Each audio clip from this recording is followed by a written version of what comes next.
അറ്റനായ ministries YouTube ചാനലിലേക്ക് ഏവർക്കും സ്വാഗതം.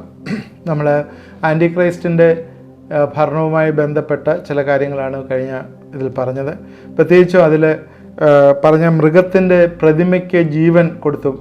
റെവലേഷൻസ് 13 വെളിപ്പാട് ദിവസം 13-15 വാക്യം, മൃഗത്തിൻ്റെ പ്രതിമ സംസാരിക്കേണ്ടതിനും മൃഗത്തിൻ്റെ പ്രതിമയെ നമസ്കരിക്കാത്തവരൊക്കെയും കൊല്ലിക്കേണ്ടതിനും മൃഗത്തിൻ്റെ പ്രതിമയ്ക്ക് ആത്മാവിനെ കൊടുപ്പാൻ അതിന് ബലം ലഭിച്ചു.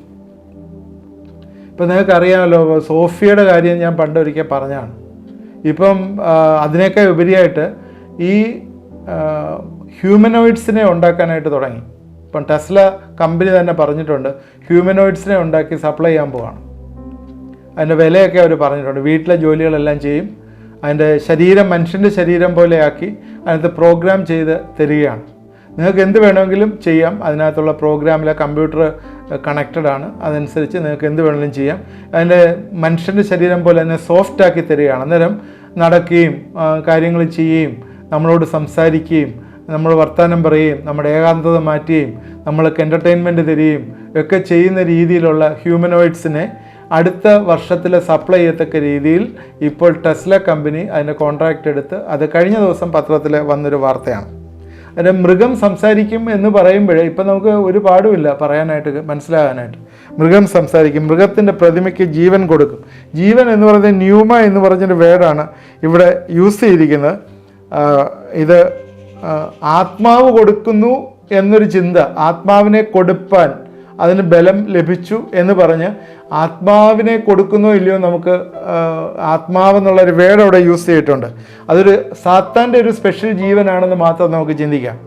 അല്ല, അതിനൊരു സ്പിരിറ്റ്, ഈവിൾ സ്പിരിറ്റ് ആയിരിക്കും കൊടുക്കുന്നത്, നമുക്ക് എത്രയേ നമുക്ക് പറയാൻ പറ്റുള്ളൂ. അല്ലാതെ നമ്മുടെ ഒരു ആത്മാവ് പോലെ ദൈവം നമുക്ക് ഒറിജിനലി ഊതിത്തന്ന അല്ലെങ്കിൽ നമ്മളിലേക്ക് ഇമ്പാർട്ട് ചെയ്ത ആ ഒരു ആത്മാവല്ല ഇവിടെ. അതിന് പൈശാചികമായിട്ടൊരു ആത്മാവാണ് കിട്ടിയിരിക്കുന്നത്. അതിന് വേർഡ് അവിടെ യൂസ് ചെയ്തിരിക്കുന്നത് ഇറ്റെന്നുള്ള വേർഡാണ് യൂസ് ചെയ്തിരിക്കുന്നത്. മൃഗത്തിന് ജീവൻ ലഭിച്ചത് പ്രതിമയ്ക്കാണ്. ഈ പ്രതിമയാണ് ആൾക്ക് മുദ്ര ഏൽപ്പിക്കുന്നത്. അത് എല്ലാവർക്കും മുദ്ര ഏൽപ്പിക്കും. മുദ്രയുടെ കാര്യം ഒന്ന് ചെറുതായിട്ട് ഒന്ന് സൂചിപ്പിക്കാം എന്ന് വിചാരിക്കുകയാണ്. ഈ ഹിബ്രു ഭാഷയിൽ നമുക്കറിയാം, ഹിബ്രു, ലാറ്റിൻ, ഗ്രീക്ക്, ഇംഗ്ലീഷ്, ഇതാണല്ലോ മേജർ ഭാഷയായിട്ട് അന്ന് അവിടെ ഉണ്ടായിരുന്നത്. അതിനകത്ത് ഈ ന്യൂമറിക്കൽ വാല്യൂ ഓരോന്നിനും അസൈൻ ചെയ്യുന്നുണ്ട്, ഓരോരുത്തരുടെയും പേരിന്. എന്നുവെച്ചാൽ ഒരു സംഖ്യ ഉണ്ട് എന്ന് നമ്മൾ ഓർക്കുക.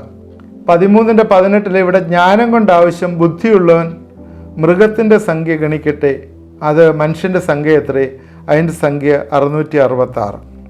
666 എന്നുള്ളൊരു മുദ്ര,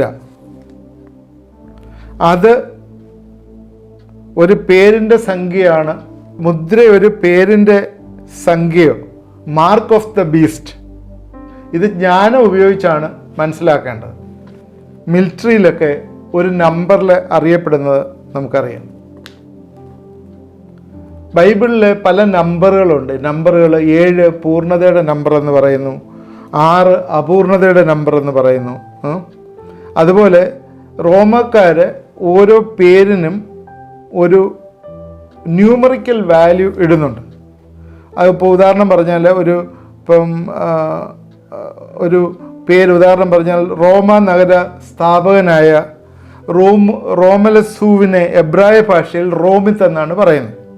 ആ റോമിത്തിൻ്റെ പേരിൻ്റെ വെച്ചാൽ ROMIITH എന്ന് പറയുന്ന റോമിത്തിന് 6-ന് ഒരു നമ്പർ, ഒയ്ക്കൊരു നമ്പർ, എമ്മിനൊരു നമ്പർ, ഐക്കൊരു നമ്പർ, ഇങ്ങനെ കൂട്ടുമ്പോൾ 666 വരുന്നു. ലാറ്റിനോസ് എന്ന് പറഞ്ഞ സൂര്യപുത്രൻ്റെ ഗ്രീക്ക് അക്ഷരമാലയിൽ ആ ലാറ്റിനോസ് എന്ന് പറയുന്ന അക്ഷരങ്ങൾ കൂട്ടിയാൽ 666 വരുന്നു. അത് ഇതൊക്കെയാണോ ആൻറ്റി ക്രൈസ്റ്റിൻ്റെ നമ്പർ എന്ന് ചോദിച്ചാൽ, ഇതാണോ എന്ന് ചോദിച്ചാൽ നമുക്ക് പറയാൻ പറ്റില്ല. നമ്മൾ പലതും അസ്യൂം ചെയ്ത് ഇങ്ങനെ പറയുകയാണ്, നമുക്കതിനെക്കുറിച്ച് അറിയത്തില്ല, വരാൻ പോകുന്ന കാര്യമാണല്ലോ നമ്പർ. ഇനി യേശുക്രിസ്തുവിൻ്റെ നമ്പർ, അതിൻ്റെ അക്കങ്ങൾ, കർത്താവിൻ്റെ പേരിനും ഒരു അക്ക വിലയുണ്ട്. അത് നമ്മൾ കൂട്ടുമ്പോൾ നമുക്ക് കിട്ടുന്നത് 888 എന്ന് പറഞ്ഞ ഒരു അക്കമാണ് കിട്ടുന്നത്.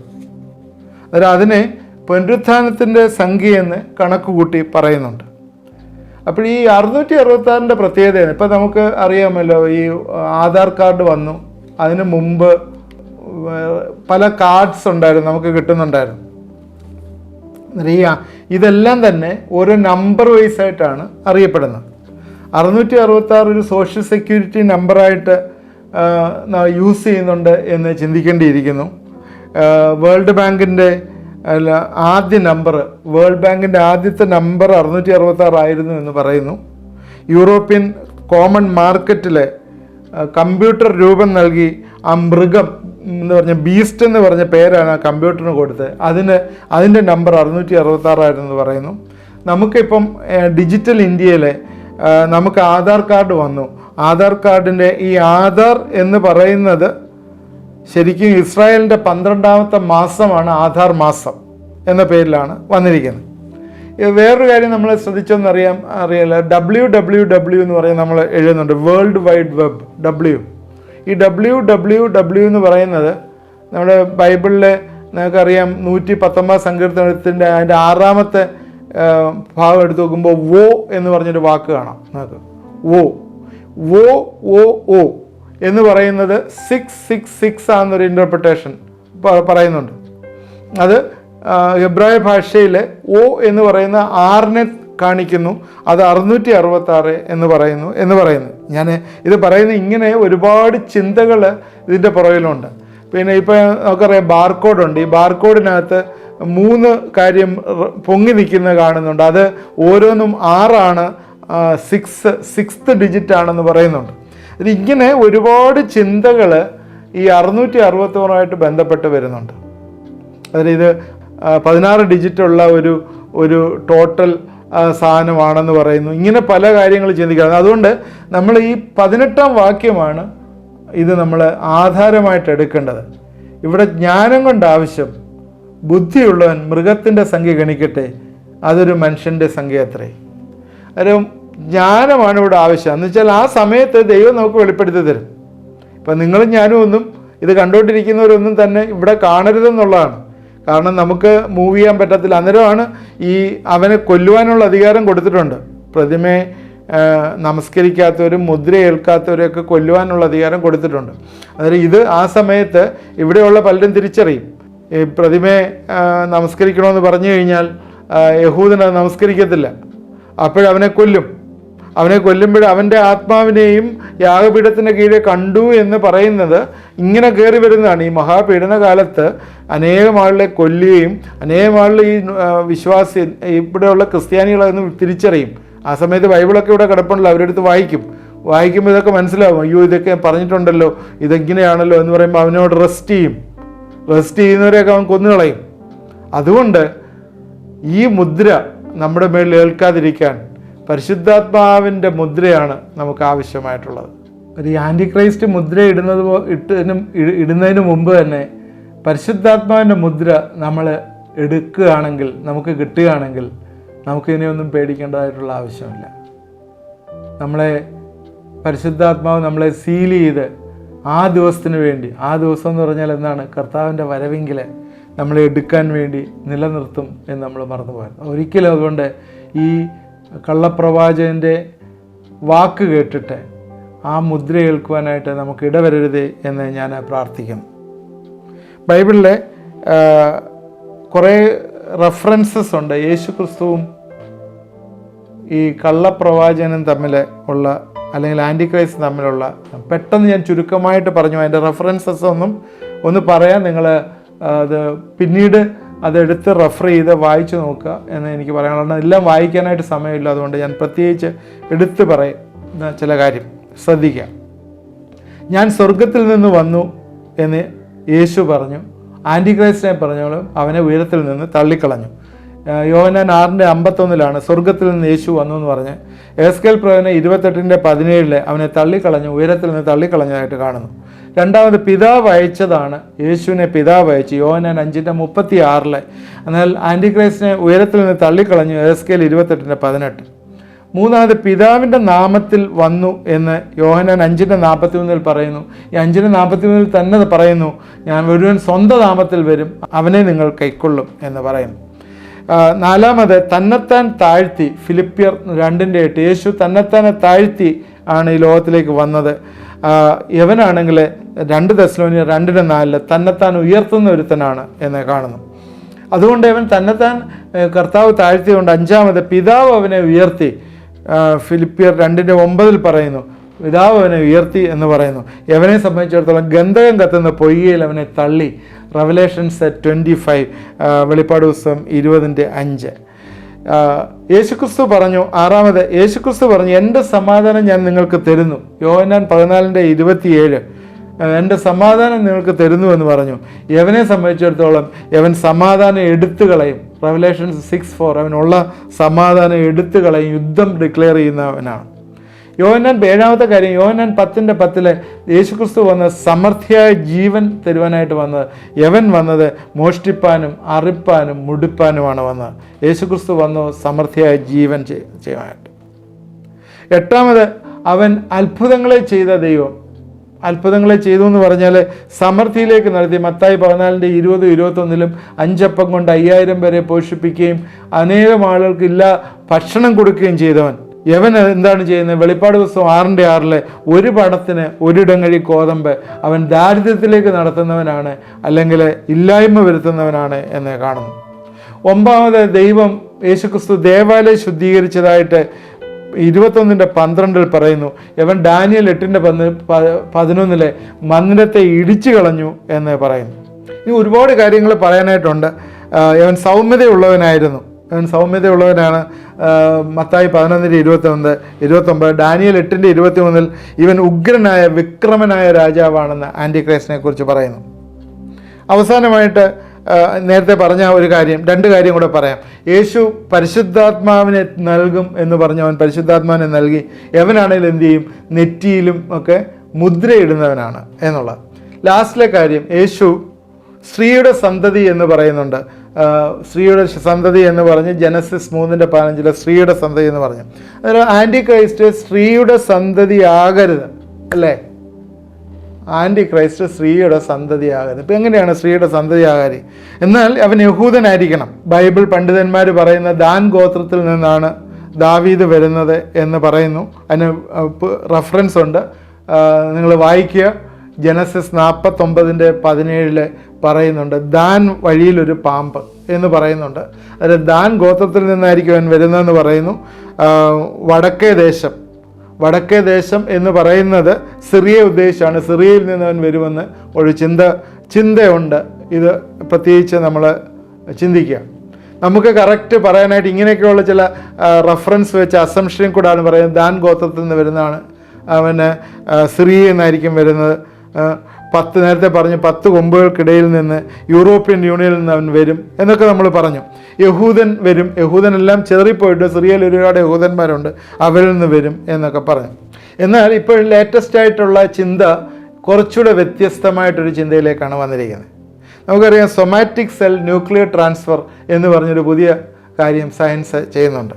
എന്ന് പറഞ്ഞാൽ ഒരു മനുഷ്യൻ്റെ ക്രോമസോം ജീനിൽ നിന്ന് അതിൽ നിന്ന് ആളുകളെ ഉൽപ്പാദിപ്പിക്കാനുള്ള കഴിവെന്ന് ശാസ്ത്രം ചെയ്യുന്നുണ്ട്. അതിന് പെർമിഷൻ കിട്ടിയിട്ടില്ല. അതുകൊണ്ട് പറയുന്നു യവൻ സ്ത്രീയിൽ നിന്ന് ജനിച്ചവൻ ആകരുത് എന്ന് പറയുന്നു. കാരണം സ്ത്രീയുടെ ക്യാരക്ടർ അവന് കാണത്തില്ല. കാരണം എന്താണെന്ന് ചോദിച്ചാൽ കരുണ, ആർദ്രത, സൗമ്യത ഇതൊന്നും അവന് കാണാൻ പറ്റത്തില്ല. കാരണം അവന് ഏറ്റവും ക്രൂവലായിരിക്കണം, ഉഗ്രൻ, വിക്രമനും ഉഗ്രനുമായിരിക്കണം, കണ്ണിങ് ആയിരിക്കണം. അങ്ങനെ ഒരു സംഭവം അവന് ഉണ്ടാകത്തില്ല. അതുകൊണ്ട് അവൻ ബുദ്ധിമാനായിരിക്കും, ധീരനായിരിക്കും, സൗന്ദര്യവാനായിരിക്കും. ഇവരെല്ലാം യഹൂദന്മാരുടെ പട്ടികയിൽ വരുന്നവരാണ് അവരെല്ലാം. അത് യഹൂദന്മാരുടെ ആരുടെയെങ്കിലും സെല്ലിൽ നിന്ന് യവനെ ക്രിയേറ്റ് ചെയ്യപ്പെട്ട് ഉണ്ടാക്കുന്നവനായിരിക്കും എന്നാണ് ഇപ്പോൾ ലേറ്റസ്റ്റ് ആയിട്ടുള്ള ചിന്ത വരുന്നത്. അന്നേരം പ്രധാനമായിട്ടും അവൻ ഇനിയിപ്പം ഏറ്റവും ചെയ്യാനായിട്ടുള്ള അവൻ പോകാൻ പോകുന്ന പ്രധാനപ്പെട്ട 3 കാര്യങ്ങൾ, നമ്മൾ വരാൻ പോകുന്ന 3 കാര്യങ്ങളെക്കുറിച്ചുകൂടെ ഞാൻ പറഞ്ഞ് ഇന്ന് എൻ്റെ ഈ സമയം ഈ എപ്പിസോഡ് ഫിനിഷ് ചെയ്യാമെന്ന് വിചാരിക്കുന്നു. വെളിപ്പാട് പുസ്തകം 16:13 വാക്യത്തിലെ മഹാസർപ്പത്തിൻ്റെ വായിൽ നിന്നും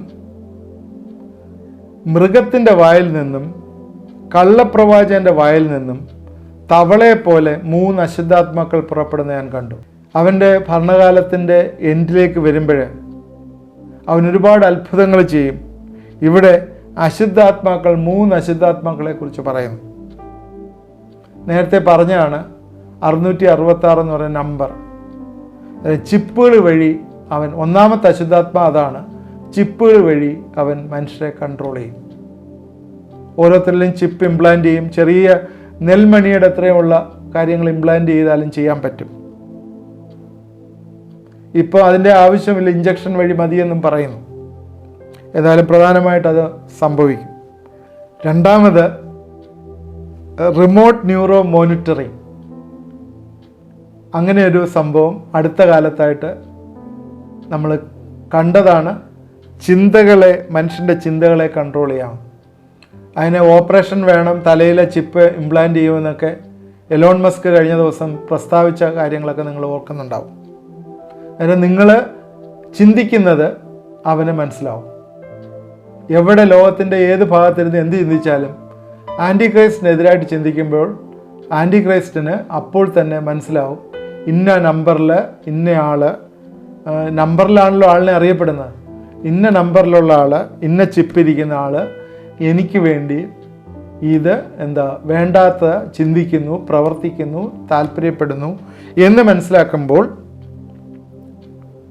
അവൻ അവിടെ നിന്ന് ഈ ലാപ്ടോപ്പിലോ ഐപാഡിലോ അല്ലെങ്കിൽ മൊബൈലിലോ ഹോക്കറെ കയറ്റിവിട്ട് ഇൻ്റർനെറ്റ് മർഡർ നടത്താൻ വരെ അവന് കഴിവുണ്ട്. സോ റിമോട്ട് ന്യൂറോ മോണിറ്ററിങ്, അതാണ് ഒരു അശുദ്ധാത്മാവ്. മൂന്നാമതൊരു അശുദ്ധാത്മാവ് പറയുന്ന ഇതാണ്, അവൻ മനുഷ്യരെ മന്ദബുദ്ധികളാക്കി തീർക്കും. കാരണം അടിമകളാക്കും. ഇതിനകത്ത് ഇവിടെ തന്നെ ഒരു വാക്യമുണ്ട്, അവനെ അടിമകളാക്കി തീർക്കുന്ന ഒരു അനുഭവത്തിലേക്ക് വരും. കാരണം ഇഞ്ചക്ട് ചെയ്യുമ്പോൾ, സീറോ ഇഞ്ചക്ട് ചെയ്ത് കഴിയുമ്പോൾ അവരെ മന്ദബുദ്ധികളാക്കി തീർക്കാനുള്ള അധികാരം അല്ലെങ്കിൽ അവന് വരും എന്നുള്ളതാണ്. മഹാസർപ്പം, മൃഗം, കള്ളപ്രവാചകൻ, ഇവർ 3 പേരും കൂടെ ഭരിക്കുമ്പോൾ ഇത് ചെയ്യും എന്നുള്ളതാണ്. ഇത് അവസാനത്തെ നാളുകൾ. ഇപ്പോൾ ഏകദേശം ഞാൻ നേരത്തെ പറഞ്ഞ ഇതെല്ലാം ആയി. ഐഡൻറ്റിറ്റി ആയി, ചിപ്പ് വഴിയുള്ള ഐഡൻറ്റിഫിക്കേഷനായി, അതുപോലെ ചിന്തകളെ കൺട്രോൾ ചെയ്യാനുള്ള കാര്യങ്ങളായി കഴിഞ്ഞു. മൂന്നാമതിനെയും ഇഞ്ചക്ട് ചെയ്ത് മന്ദബുദ്ധികളാക്കുന്ന ഒരു സംഭവമുണ്ട്. അതും ആയിട്ടുണ്ടാവും, നമുക്കറിയത്തില്ലല്ലോ. അതായിട്ടുണ്ട് എന്ന് നമ്മൾ അസ്യൂം ചെയ്യുക. തീർച്ചയായും ആൻറ്റി ക്രൈസ്റ്റ് ഭരിക്കാനായിട്ടെല്ലാം റെഡി ആയിരിക്കുന്നു എന്ന് നമ്മൾ ഓർക്കുക. അവന് 17-ാം അധ്യായത്തിൽ സ്ത്രീ ഇരിക്കുന്ന മഹാനഗരം അത് റോമാണെന്ന് പറയുന്നു. ഈ റോമിൽ നിന്ന് 7 മലയുള്ള പട്ടണം, അത് ഈ റോമിൽ നിന്ന് അല്ലെങ്കിൽ ഈ റോമൻ സാമ്രാജ്യത്തിൻ്റെ അവശിഷ്ടങ്ങളിൽ നിന്ന്, അതിൻ്റെ റെസിഡ്യൂവിൽ നിന്ന് പുതിയ രാജാവ് 10 കൊമ്പോടുകൂടി 7 തലയോടുകൂടി 7 രാജമുടിയോടുകൂടി അവൻ വരും. മഹാസർപ്പം അവൻ വന്ന് നിങ്ങളെയും എന്നെയും ഭരിക്കും. ഇതാണ് ഈ ആൻറ്റി ക്രൈസ്റ്റിൻ്റെ ഭരണം. ഇതിനകത്തൊരിക്കലും നമ്മൾ അകപ്പെടാനായിട്ട് പാടില്ല. അതുകൊണ്ട് എൻ്റെ സമയം ഇവിടെ അവസാനിക്കുകയാണ്. ഞാനതുകൊണ്ട് ഇത് ക്ലോസ് ചെയ്യുകയാണ്. പ്രിയപ്പെട്ടവരെ, ഈ ഭരണകാലത്തിൽ ഏറ്റവും ദുരിതം അനുഭവിക്കുന്ന ഒരു സമയമാണ്.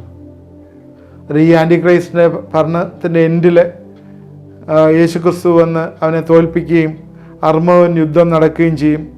അതിൻ്റെ കാര്യം നമുക്ക് അടുത്ത എപ്പിസോഡിൽ നമുക്ക് ചിന്തിക്കാം. അതുകൊണ്ട് ഒരിക്കലും അവൻ നിയന്ത്രിക്കുന്നവരായിരിക്കാൻ, അവൻ്റെ ചിപ്പ് വെക്കുവാനും അവൻ്റെ നമ്പർ അടിക്കുവാനും അവൻ്റെ ഇഞ്ചക്ഷൻ എടുത്ത് മന്ദബുദ്ധിയായി തീരുവാനും നമ്മൾ ഒരിക്കലും ഇടവരരുത്. എന്നെ കേട്ടുകൊണ്ടിരിക്കുന്ന ആരെങ്കിലും കർത്താവിൻ്റെ സ്നേഹത്തെ, കർത്താവിൻ്റെ കൃപയിൽ വരാത്ത ആരെങ്കിലും ഉണ്ടെങ്കിൽ ഈ കർത്താവിനെ രക്ഷകനും കർത്താവുമായി സ്വീകരിച്ച് അവനെ ജീവിതത്തിൽ അംഗീകരിച്ച്, അവൻ ദൈവമാണ് എന്ന് അംഗീകരിച്ച് അവനെ ഹൃദയത്തിൽ സ്വീകരിക്കുന്നെങ്കിൽ വെളിപ്പാട് പുസ്തകം 3:20 പറയുന്ന പോലെ, കണ്ടാലും ഞാൻ വാതിൽക്കൽ നിന്ന് മുട്ടുന്നു, ആരെങ്കിലും ശബ്ദം കേട്ട് വാതിൽ തുറന്നാൽ ഞാൻ അവനോടും അവൻ എന്നോടും കൂടി അത്താഴം കഴിക്കും.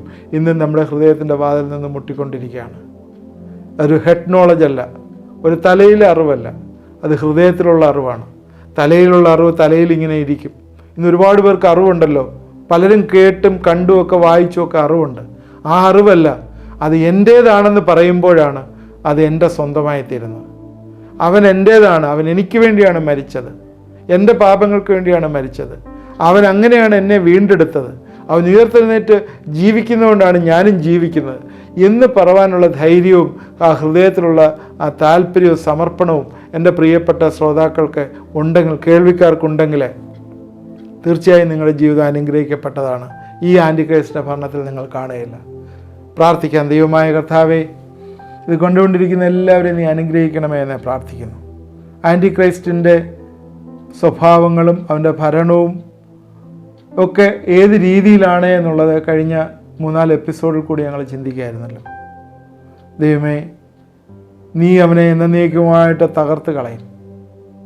അവനെ പിടിച്ച് അഗാധ കൂപത്തിലേക്ക് എറിഞ്ഞു കളയും, ജീവനോട് ഇടും എന്ന ദൈവത്തിൻ്റെ വചനത്തിലുണ്ട്. ദൈവമേ, അതിനാൽ അവൻ്റെ നാശം ഞങ്ങൾ കാണും.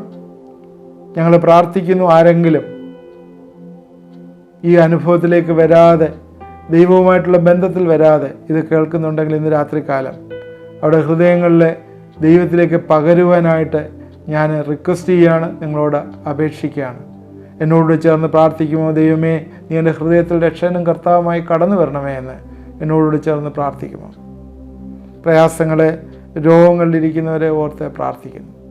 പ്രത്യേകിച്ച് മാരേജ് ഒക്കെ പ്രപ്പോസ് ചെയ്തിട്ട് മാരേജ് നടക്കാതെ വിഷമിച്ചിരിക്കുന്ന ചില ആളുകൾ ഇത് ശ്രദ്ധിക്കുന്നു. കുഞ്ഞുങ്ങളുടെ കല്യാണവുമായിട്ട് ബന്ധപ്പെട്ട് അത് നടക്കാതെ പോയി, അത് നീണ്ടുപോകുന്നു, നടക്കാതെ ഇരിക്കുന്നു എന്നൊക്കെ ചിന്തിക്കുന്ന ചില ആളുകൾ എന്നോട് ചേർന്ന് നിങ്ങൾ പ്രാർത്ഥിക്കുമ്പോൾ ദൈവം അതൊക്കെ സാധ്യമാക്കി തരും. നിങ്ങളുടെ ജീവിതങ്ങളിൽ ഇനിയും കുറേ കാര്യങ്ങൾ ക്രമപ്പെടുവാനുണ്ട്.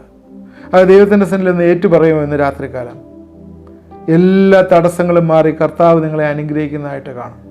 എല്ലാ രീതിയിലുള്ള അനുഗ്രഹങ്ങളെ വന്നിച്ച് വിദേശത്തേക്ക് പോകാനായിട്ട് വെയിറ്റ് ചെയ്തിട്ട് തടസ്സമായി നിൽക്കുന്ന ചിലർ ഇന്ന് രാത്രി ദൈവത്തിൻ്റെ വലിയ വിടുതൽ അവരുടെ ജീവിതങ്ങളിലേക്ക് വന്നു ചേരുന്നു. പൂർണ്ണമായിട്ടും ദൈവത്തിലേക്കൊന്ന് വിട്ടുകൊടുക്കുമോ? വിസയുടെ പ്രശ്നങ്ങളെ, തടസ്സങ്ങളെല്ലാം മാറി നിങ്ങൾ പോകാനായിട്ട് ഇടവരും. ദൈവം അതിനുള്ള കൃപ തരും. കർത്താവെ, എന്നോട് ചേർന്ന് പ്രാർത്ഥിച്ച എല്ലാവരും നീ അനുഗ്രഹിക്കണമെന്ന് പ്രാർത്ഥിക്കും. ഹൃദയങ്ങളിലെ ആഗ്രഹങ്ങളെ സാധിപ്പിച്ചു കൊടുക്കുന്നവനെ ഇന്ന് രാത്രികാലം നീ അനുഗ്രഹിക്കുകയും സഹായിക്കുകയും ചെയ്യണമേ. പ്രാർത്ഥന കേട്ട ഓർത്ത് സ്തോത്രം. യേശുവിൻ്റെ നാമത്തിൽ പ്രാർത്ഥിക്കുന്നു, കേൾക്കുമാറാകണമേ. ആമേൻ. ഇത് കണ്ടുകൊണ്ട് ഇരുന്ന എല്ലാവരും ദൈവം അനുഗ്രഹിക്കട്ടെ. തുടർന്ന് ഇത് വാച്ച് ചെയ്യണം. എല്ലാ ദിവസവും വൈകിട്ട് 9 തൊട്ട് 10 വരെ നിങ്ങളുടെ ഭവനങ്ങളിൽ എത്തുന്നതാണ്. പ്രത്യേകിച്ചും പ്രാർത്ഥനയിൽ നിങ്ങൾ കൂടെ പ്രാർത്ഥിക്കുന്നുണ്ടെങ്കിൽ ചില വിഷയങ്ങളൊക്കെ മാറിപ്പോകുന്നതായിട്ട് കാണാൻ പറ്റും. ആർക്കെങ്കിലും എന്തെങ്കിലും സംശയങ്ങളുണ്ടെങ്കിൽ ആ വാട്സാപ്പ് നമ്പറിൽ മെസ്സേജ് തരികയോ വിളിക്കുകയോ ചെയ്താൽ അറ്റൻഡ് ചെയ്യുന്നതാണ്. അതുപോലെ നിങ്ങൾക്ക് എന്തെങ്കിലും പ്രയർ റിക്വസ്റ്റ് ഉണ്ടെങ്കിലും അയച്ചു തന്നാൽ നിങ്ങൾക്ക് വേണ്ടി പ്രാർത്ഥിക്കുന്നതാണ്. ദൈവം നമ്മളെ എല്ലാവരെയും അനുഗ്രഹിക്കും.